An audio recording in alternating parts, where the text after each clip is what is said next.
प्रथमतः आपल्या माध्यमाच्या माध्यमातून मी या देशाचे पंतप्रधान माननीय नरेंद्रजी मोदी साहेब, अमितजी शहा, राष्ट्रीय अध्यक्ष नितीनजी नवी साहेब, तसेच राज्याचे आमचे लाडके मुख्यमंत्री देवेंद्रजी फडणवीस, आमचे प्रदेशाध्यक्ष चव्हाण साहेब, बावनकुळे साहेब, चंद्रकांतदादा पाटील यांना आपल्यामार्फत मनापासून धन्यवाद देतो की एका अशा छोट्याशा घराण्यातल्या कार्यकर्त्याला देशाच्या उच्च हाऊसमध्ये गरिबाची सेवा करण्याची संधी देणे उपलब्ध करून दिली, त्याबद्दल पक्षाचे मी ऋणी आहे आणि आपल्यामार्फत त्यांना धन्यवाद देतो.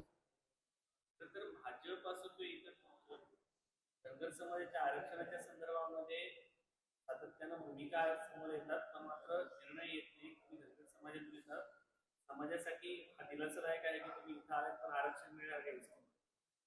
मी आपल्यामार्फत समाजाला, धनगर समाजाला आश्वस्त करू इच्छितो की ज्या पद्धतीनं भारतीय जनता पक्ष समाजाचे प्रश्न सोडवण्यासाठी मदत करत आहे, कधी नाही ते राज्यसभेमध्ये याच्यापूर्वी महात्मेला, याच्यानंतर मला संधी मिळाली, यापूर्वी कुठल्याही पक्षांनी राज्यसभेत धनगर समाजाला संधी दिली होती. जरुरी आहे की धनगराचा आरक्षणाचा प्रश्न आहे तो प्रेसिडेन्शियल ऑर्डर बदलण्याची असल्यामुळे थोडीशी त्याला वेळ लागत आहे, परंतु राज्याचे मुख्यमंत्री देवेंद्र फडणवीस यांनी आम्हाला शब्द दिला होता, त्या शब्दाचा फुल नाही फुलाची पाकळी त्यांनी आदिवासीला ज्या सवलती आहेत त्या 22 सवलती आम्हाला लागू केलेल्या आहेत. आम्हाला खात्री आहे कोर्टामध्ये सुद्धा आमची केस चालू आहे.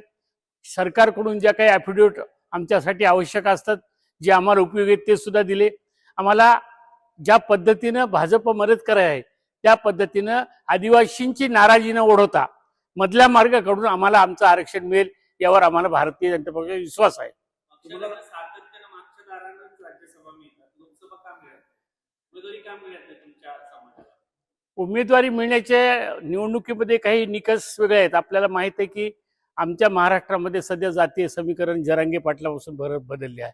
मग त्यावेळेस काही अशा पद्धतीनं होऊ नये की बाबा थोडक्या मताने गरीब समाजाचा मनुष्य पडल्या जाऊ नये, आणि म्हणून त्या पद्धतीनं विचार करून विनिंगची शाश्वती पाहून तिकीट नाकारण्यात येते. बाकी आपल्याला सगळी राज्याची माहिती आहे, ज्या पद्धतीनं राज्य चाललंय त्या पद्धती अतिशय चांगल्या प्रकारचे आज ओबीसीचा DNA म्हणून फडणवीस साहेबांनी म्हणले.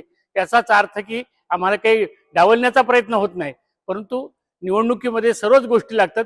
आर्थिकदृष्ट्या समाज मागा असलेला आहे, त्यांची तेवढी ताकद राहत नाही.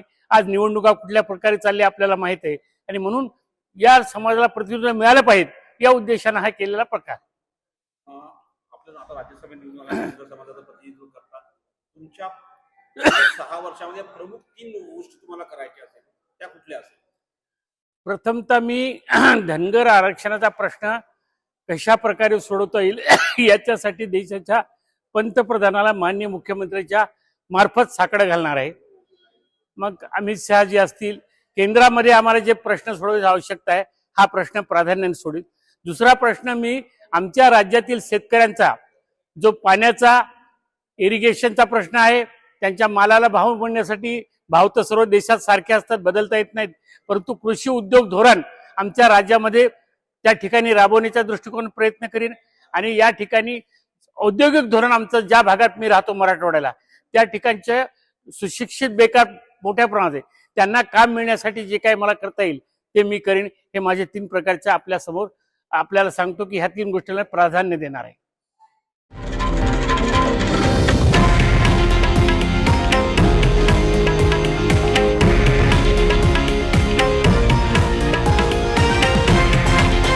हे आहे देशातील नंबर 1 न्यूज नेटवर्क आणि आपण पाहत आहात TV9 मराठी, एकमेव.